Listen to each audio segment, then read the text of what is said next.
बहुत समय पहले की बात है। एक गांव में एक हवेली का खंडर था। वहां कोई आता जाता नहीं था। खंडर के पास ही झील थी। एक बार एक राजा शिकार करते करते वहां आ गया। शिकार तो नहीं मिली, लेकिन राजा बहुत ही थक गया। थक कर वो एक पेड़ के नीचे बैठ गया। तभी उसके कानों पर पानी के बहने की आवाज आई। ओह, शायद यहाँ आसपास झरना है। मुझे देखना चाहिए। जिस दिशा से झरने की आवाज आ रही है, राजा उस तरफ चल देता है। तभी उसका ध्यान एक पेड़ के नीचे ध्यान लगाए साधु पर जाता है। वो उनके पास जाता है। लगता है साधु महाराज तपश्चर्या में व्यस्त है। मुझे उनके लिए कुछ खाने का प्रबंध करना चाहिए। राजा आसपास के पेड़ों से कुछ फल तोड़ लेता है और साधु के पास रखता है। फिर झरने पर अपनी प्यास बुझाने आता है। थोड़ा सा पानी पीने के बाद राजा पत्तों से एक द्रोण बना के उसमें साधु के लिए पानी ले आता है। जब साधु की आंखें खुलती है, राजा, मैं तुम्हारी सेवा से प्रसन्न हूँ, लेकिन मैंने तुम्हें पहले कभी नहीं देखा। महाराज, मैं शिकार करते करते इस जंगल में पहुँचा हूँ। शिकार तो नहीं मिली, लेकिन आप मिल गए। मैं थोड़ी देर यहाँ विश्रांति के लिए बैठा था, तभी झरने की आवाज सुनाई दी। प्यास बुझाने के लिए जब मैं यहाँ आया तो आप दिखाई दिए। राजा, तुमने मेरे लिए जो कष्ट उठाए हैं, उनसे मैं बहुत प्रसन्न हूँ। मैं जानता हूँ कि तुम्हारे राज्य में पानी की बहुत समस्या है। अगर तुम मेरी बात मानोगे तो अपने राज्य की ये तकलीफ हमेशा के लिए दूर कर सकते हो। हाँ हाँ महाराज, मैं अपनी राज्य की जनता के लिए कुछ भी कर सकता हूँ। आप बताइए, मुझे क्या करना चाहिए? तो ध्यान से सुनो। इस गांव में एक खंडर है जिसके तहखाने में खजाना छुपा हुआ है। लेकिन ये किसका खजाना है महाराज? वो खजाना मेरे परिवार का है और उनमें से अब कोई भी जीवित नहीं है। मैंने संन्यास लिया है, इसलिए वो मेरे भी कुछ काम का नहीं है। तुम जाओ और वो खजाना निकाल लो। अब मैं तपस्या के लिए हिमालय चला जाऊंगा। लेकिन महाराज, वो खजाना मेरे किस काम का? मैं चलता हूँ, तुम वो खजाना लोक कल्याण के लिए इस्तेमाल करो। इस झरने का पानी अपने नगर तक लेके जाओ। लेकिन महाराज, मैं उस खजाने तक पहुँचूंगा कैसे? उस खंडर के दाहिनी बाजू के दरवाजे के नीचे तुम्हें एक चाबी मिलेगी। वो चाबी तुम्हें खजाने तक पहुँचा देगी। निस्वार्थ मन के व्यक्ति को ही ये चाबी आगे का मार्ग दिखाएगी। राजा साधु के निर्देशानुसार उस खंडर तक पहुंचता है और वो चाबी हासिल करता है। फिर तहखाने चला जाता है और साधु के आशीर्वाद से उस झरने का पानी अपने नगर ले आता है। पानी की वजह से नगर के सारे खेत खलियां खिल उठते हैं और नगर में फिर से खुशहाली छा जाती है। राजा मन ही मन साधु महाराज को धन्यवाद देता है। देखा दोस्तों, कैसे राजा के निस्वार्थी स्वभाव के कारण पूरे राज्य का फायदा हुआ। हमें भी राजा से सीख लेकर निस्वार्थी और परोपकारी होना चाहिए। किशनगढ़ नाम के गांव में सरजू नाम का एक आदमी उसके माता और पिताजी के साथ रहता था। उसके माता पिताजी की तबीयत उम्र के साथ खराब हो रही थी। वो अपने माता पिता की मन लगाकर सेवा करता था। सरजू को जानवरों से बड़ा लगाव था, इसलिए उसके घर में बहुत सारे पालतू जानवर भी थे। वो उन सबकी अच्छे से देखभाल किया करता था। ऐसे ही एक दिन गांव से जाते समय उसे एक कुत्ते का पिल्ला जख्मी हालत में दिखाई दिया। अरे, ये कुत्ता तो जख्मी है, इसे घर लेकर जाता हूँ। सरजू उस कुत्ते के पिल्ले को घर लेकर आया, उसका इलाज करवाया, उसके पैरों पे मलहम पट्टी करवाई। बेटा सूरज, तुम ऐसे दुखी और बेसहारा प्राणियों की मदद करते हो, ये बड़ा पुण्य का काम है। तुम बहुत अच्छा काम कर रहे हो। माँ, ये पशु पक्षी मुझसे तकलीफ में देखे नहीं जाते, इसीलिए मैं इनकी मदद करता हूँ। अच्छा विचार है बेटा तुम्हारा। भगवान तुम्हारी हमेशा मदद करेगा। अगले दिन सरजू गांव से जा रहा था। उसने देखा कि एक जगह बहुत सारी भीड़ इकट्ठा हो गई है। सरजू वहां गया। अरे, क्या हुआ है? तुम लोग लाठियां लेकर क्यों आए हो? अरे कुछ नहीं भाई, यहाँ एक बड़ा सांप निकला है, उसे मारने के लिए यहाँ भीड़ जमा हुई है। अरे रुको रुको, इस सांप को क्यों मार रहे हो? इसने क्या किया है? पागल हो क्या? सांप कितना जहरीला होता है पता है तुम्हें? आपको पता है, सांप बेवजह कभी किसी पर हमला नहीं करता। अगर उसे लगा कि किसी से खतरा है तभी वो काटता है। ये सांप आपको कोई नुकसान नहीं पहुंचाएगा। अरे चलो चलो, इसकी बातें क्या सुनते हो, मारो इस सांप को। सारे लोग उसे मारने के लिए तैयार हो गए, लेकिन तभी सरजू बीच में पड़ गया और बोला, आप कृपा करके इसे मत मारिए, मैं इसे लेकर जाता हूँ, आपको कोई तकलीफ नहीं होगी। सरजू ने उस सांप को पकड़कर एक टोकरी में डाला और उसे एक घने जंगल में लेकर गया। उसने उस सांप को वहाँ की झाड़ियों में छोड़ दिया और तभी अचानक वो सांप उससे बात करने लगा। हे मानव, तुमने मेरे प्राण बचाए हैं, मांगो तुम्हें क्या मांगना है? आप बोल सकते हो? हाँ, मैं एक जादुई सांप हूँ, मैं बोल भी सकता हूँ। मुझे कुछ नहीं चाहिए, आपको वो लोग मार डालते, इसलिए मैं आपको यहाँ लेकर आया। मुझे प्राणियों से और पक्षियों से बहुत लगाव है, इसीलिए मैंने आपको बचाया। फिर तुम्हें जो चाहिए तुम मांग सकते हो। नहीं नहीं जादुई साहब, मुझे कुछ नहीं चाहिए। तुम्हारा स्वभाव देखकर मैं बहुत खुश हूँ। तुम्हारे माँ और पिताजी बीमार रहते हैं और तुम उनकी सेवा के लिए सारे पैसे खर्च कर देते हो ना? हाँ, लेकिन ये आपको कैसे पता? मैं सामने वाले का चेहरा पढ़ सकता हूँ, इसलिए मुझे पता चल जाता है कि किसका मन साफ है। ये लो, ये तुम्हारे लिए थोड़ी सी मदद। ऐसा बोलकर वो सांप अपने मुंह से सोने के सिक्के गिराने लगा। सरजू ने वो सारे सोने के सिक्के उठा लिए और सांप से कहा, हे जादुई सांप, आपका बहुत बहुत धन्यवाद। अगर तुम्हें और पैसों की जरूरत लगे तो यहाँ आकर मुझे आवाज दे देना। सरजू खुशी खुशी वो सारे सिक्के लेकर वहाँ से निकल पड़ा। गांव में आकर वो सिक्के बेचने के लिए वो एक सोनार की दुकान में गया। अरे सरजू, ये इतना खरा सोना कहाँ से लाए हो तुम? वो बात मैं आपको नहीं बता सकता। आप सिर्फ ये सिक्के लो और मुझे पैसे दे दो। सरजू सोनार से पैसे लेकर घर के लिए निकल पड़ा, लेकिन वो सोनार बड़ा चालाक था। उसे सरजू पर शक हो गया था, इसलिए वो उसका पीछा करने लगा। पीछा करते करते उसके घर तक पहुंच गया। सरजू ने घर जाकर सारी बातें अपने माँ बाप को बताना शुरू किया। माँ, ये लो पैसे, इससे तुम्हारा और पिताजी का अच्छा इलाज करवाऊंगा। अरे बेटा, इतने पैसे कहाँ से लाए हो तुम? सरजू ने अपने माँ बाप को सारी कहानी बता दी और ये सब उनके घर के बाहर खड़ा सोनार सुन रहा था। वो मन ही मन सोचता है, अच्छा तो आज वो बाजार में निकला हुआ बड़ा सांप जादुई सांप था। चलो अब मैं भी अपना मुनाफा कर लेता हूँ। अब सोनार एक पंछी खरीद लेता है और उसे लेकर जंगल में जाता है। जंगल में जाने के बाद, भाई यहाँ इस गांव में कैसे कैसे लोग भरे पड़े हैं। अब तो पंछियों को भी नहीं छोड़ते। कल उस बेचारे सांप को मार रहे थे और आज इस पंछी को पकड़कर बेचना चाहते थे। क्या विचार है इन लोगों के। जाओ पंछी, आज से तुम आजाद हो। सोनार की ये बातें सांप ने सुन ली और वो झाड़ियों से बाहर आया। तुम कौन हो मानव, और यहाँ क्यों आए हो? मैं यहाँ इस पंछी को छोड़ने आया था। तुम्हारा मन कितना साफ है। बताओ क्या समस्या है तुम्हें मानव? हे जादुई साहब, मुझे तो समस्या ही समस्या है। मेरे माँ बाप को दिल की बीमारी है, मेरी पत्नी को किडनी की बीमारी है और मेरे बच्चों को डायबिटीज है। अब क्या करूँ तुम ही बताओ। वो सांप मन ही मन सब जान चुका था कि ये सोनार झूठ बोल रहा है। ये लो वत्स, तुम्हारे लिए सोने के सिक्के। इन्हें लेकर तुम अपने परिवार की सारी समस्याएं दूर कर सकते हो। अब तुम्हें कोई चिंता नहीं होगी। ऐसा बोलकर सांप उसके सामने सोने के सिक्के डाल देता है और वहाँ से चला जाता है। सोनार वो सोने के सिक्के उठाकर सीधे अपने दुकान आता है। दुकान आकर वो उन सोने के सिक्कों को घिसकर परखना शुरू करता है। घिसते घिसते अचानक उनसे धुआं निकलने लगता है और सारे सोने के सिक्के जल उठते हैं। आग इतनी बढ़ जाती है कि सोनार का पूरा दुकान जल जाता है। ये देखकर बेचारा सोनार हक्का बक्का हो जाता है, जोर जोर से रोने लगता है और अपनी लालच की वजह से अपना पूरा दुकान खो बैठता है। वहाँ दूसरी तरफ सरजू उन्हीं पैसों से अपने माँ बाप का इलाज करवाता है और उनके साथ एक खुशहाल जिंदगी जीता है। राजापुर नाम के गांव में सुरेश नाम का एक व्यक्ति अपनी पत्नी शमा के साथ रहता था। वो खेती करता था। सुरेश बड़ा ही दयालु और मेहनती इंसान था।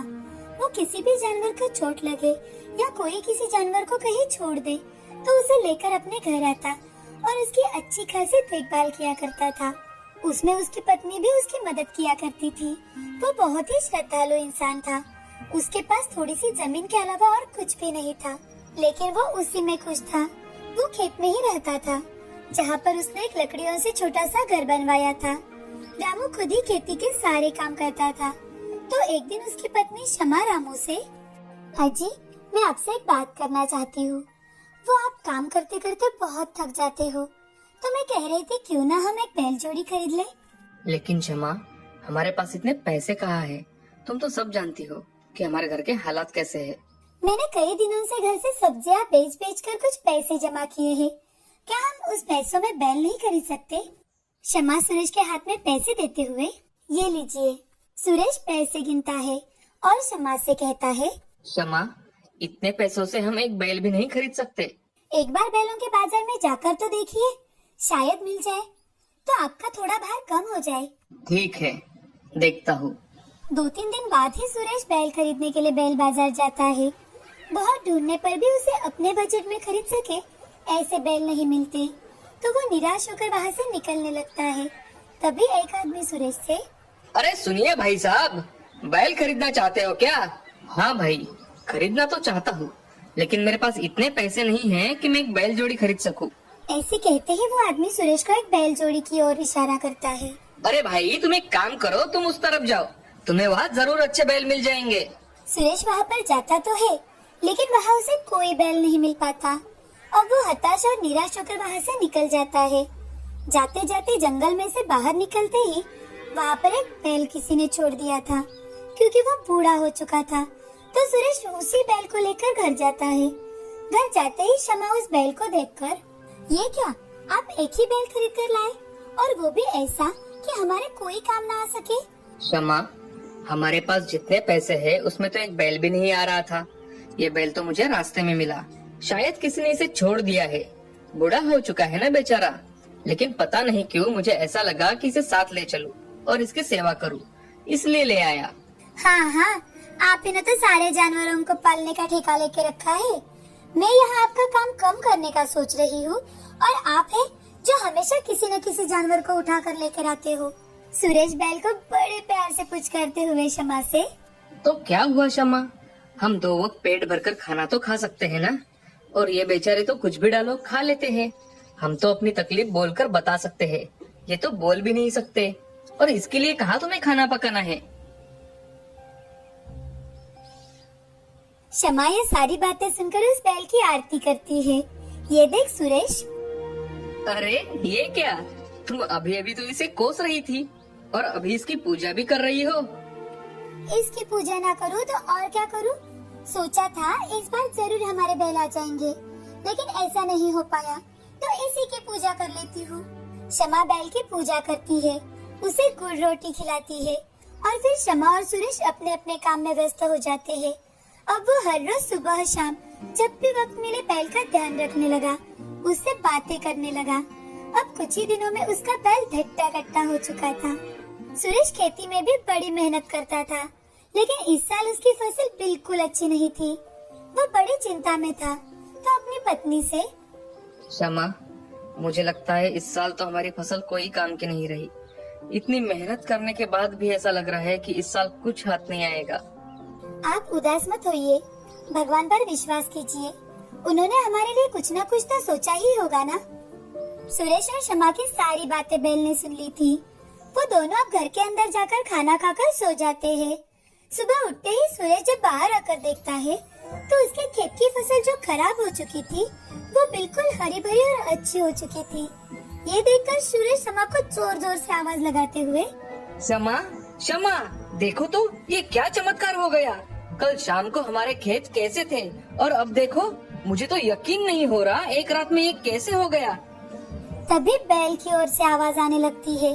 वो सुरेश से, सुरेश, तुमने मेरी बहुत सेवा की है, तो उसका मेवा तो तुम्हें मिलना ही चाहिए था ना।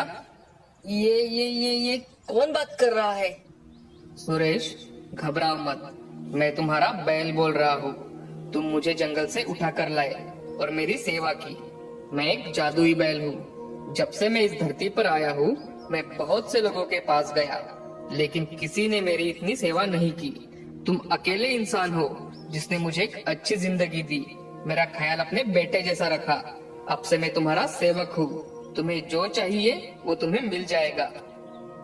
बैल की सारी बातें सुनकर सुरेश और शमा दोनों बहुत खुश हो जाते हैं। अब धीरे धीरे करके सुरेश एक बड़ा आदमी बन जाता है। साथ ही अलग अलग जानवरों के रहने के लिए खेत में ही वो व्यवस्था करता है और सारे जानवरों की अच्छे से सेवा करता है। इस कहानी से हमें ये सीख मिलती है कि जिस जानवर ने हमारी सेवा की है, उसे उनकी उम्र होने पर छोड़ नहीं देना चाहिए, उनकी सेवा करनी चाहिए। एक समय की बात है, रामगढ़ नाम के गांव में कमल नाम का एक जमींदार रहता था। उसका घर बहुत पुराना होने की वजह से वो अब नया घर बना रहा था और घर की खुदाई का काम उसका बेटा जीवन कर रहा था। अचानक खुदाई का काम रोककर जीवन अपने पिताजी के पास दौड़ता हुआ आया और अपने पिताजी से, पिताजी, हम खुद के जेसीबी से घर की खुदाई कर रहे हैं, ये बहुत ही अच्छा हुआ। अरे हाँ बेटे, पैसे बचते हैं, इसीलिए तो मैंने नया जेसीबी खरीदा है। अरे पिताजी, पैसे बचेंगे ये तो ठीक है, असली बात तो सिर्फ मैं जानता हूँ। आप मुझे एक बात बताओ, यहाँ पे हमारा बहुत ही पुश्तैनी घर होता था और हम उसे जेसीबी से खोदेंगे तो हो सकता है कि नीचे से कुछ खजाना निकल आए, और हम जैसे भी किराए पर लेते तो उन सबको भी पता चल जाता कि इसके नीचे खजाना है। तब हमें उन्हें भी हिस्सा देना पड़ता या फिर सरकार को सौंपना पड़ता। इसीलिए हम खुद के जेसीबी से खोद रहे हैं ना। अरे कमबख्त, मैं तो सोचता था कि तू बहुत ही नालायक है, लेकिन तुम्हारा दिमाग तो खूब चलता है। बेटा आप ज्यादा चिल्लाओ नहीं, चुपचाप जाके काम करो। अगर कोई खजाना निकलता है तो तुरंत चुपचाप आकर मुझे बताना। अरे पिताजी, इसलिए तो मैं काम रोक के आपके पास आया हूँ। अभी खोदते खोदते मुझे टंग टंग आवाज सुनाई दी, तो मैंने सोचा कि कोई बड़ा पत्थर है, लेकिन जब देखा तो लगता है कोई बहुत बड़ा मशीन है। अरे वाह, अपनी तो लॉटरी लग गई, लॉटरी। चलो चलो, लगता है कोई बड़ा संदूक है, उसमें ढेर सारा खजाना होगा। चलो चलो चलो, उसे बाहर निकालते हैं और चुपचाप घर लेकर जाते हैं। दोनों ने मिलकर उस मशीन को जमीन से बाहर निकाला और घर ले गए। उन्होंने उस मशीन को खोलने की बहुत कोशिश की, पर उसे खोल नहीं पाए। अरे ये क्या बेटा, इसे तो खोल ही नहीं पा रहे हम लोग। बहुत कसकर बंद किया है इसे। देखकर तो ऐसा लगता है इसके अंदर बहुत ही जबरदस्त खजाना होगा। अब इसे खोलेंगे कैसे? लगता है इसे खोलना कोई आसान बात नहीं है।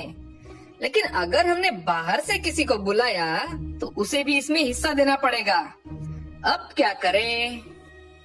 बाप बेटे दोनों मिलकर उस मशीन को खोलने की नाकाम कोशिश कर रहे थे कि तभी कमल की पत्नी उमा वहाँ आ जाती है। क्या हुआ? दोनों बाप बेटे माथा पेची क्यों कर रहे हो? मुझे ये तो बताओ, समस्या क्या है?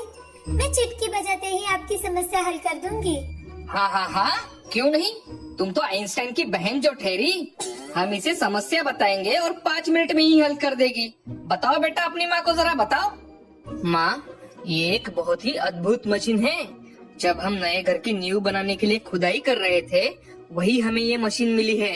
इसमें जरूर कुछ खजाना है माँ, लेकिन समझ में ये नहीं आ रहा कि इसे खोले कैसे। जीवन की बातें सुनकर उमा ने उस मशीन को ऊपर से नीचे तक देखा और अच्छी तरह से जांच करने के बाद ना ये खजाना है और ना ही ये संदूक है। ये तो आलू चिप्स मशीन है। इसे हमारे दादाजी ने बनवाया था।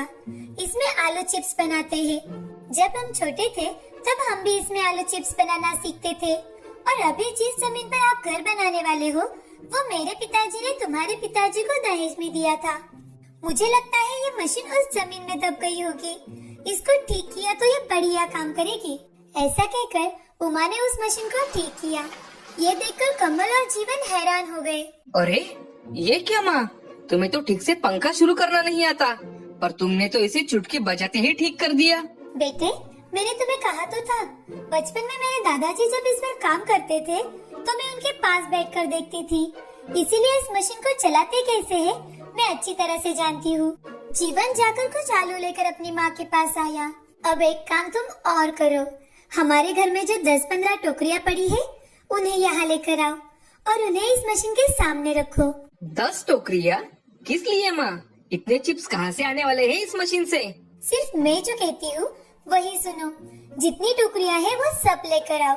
जब खुद देखोगे तब समझ में आ जाएगा। जीवन अपने घर की सारी टोकरियाँ लेकर आता है और मशीन के सामने रख देता है। फिर उमा अपने पति से, अजी सुनो, यहाँ आओ और ये एक आलू अपने हाथों से इस मशीन में डालो। कमल ने आलू को मशीन में डाला। बस एक आलू उस मशीन में डालते ही सामने रखी सारी टोकरियों में आलू चिप्स गिरने लगे। ये देखकर कमल और जीवन हैरान रह गए। मैंने कहा था ना कि ये एक जादुई आलू चिप्स मशीन है। देखा, इस मशीन में एक आलू डालते ही कितने सारे चिप्स निकल आए। सोचो, अगर हम इस मशीन में एक बोरी आलू डाल दे तो हमारे पास कितने सारे चिप्स निकल आएंगे। हमारा ये घर भी कम पड़ेगा। इतने सारे चिप्स निकल आएंगे इस मशीन से। इससे हम खूब पैसे कमा सकते हैं। तब से कमल और जीवन आलू चिप्स मशीन से ढेर सारे आलू चिप्स बनाते हैं और उन्हें बेचकर अपना जीवन व्यतीत करते हैं।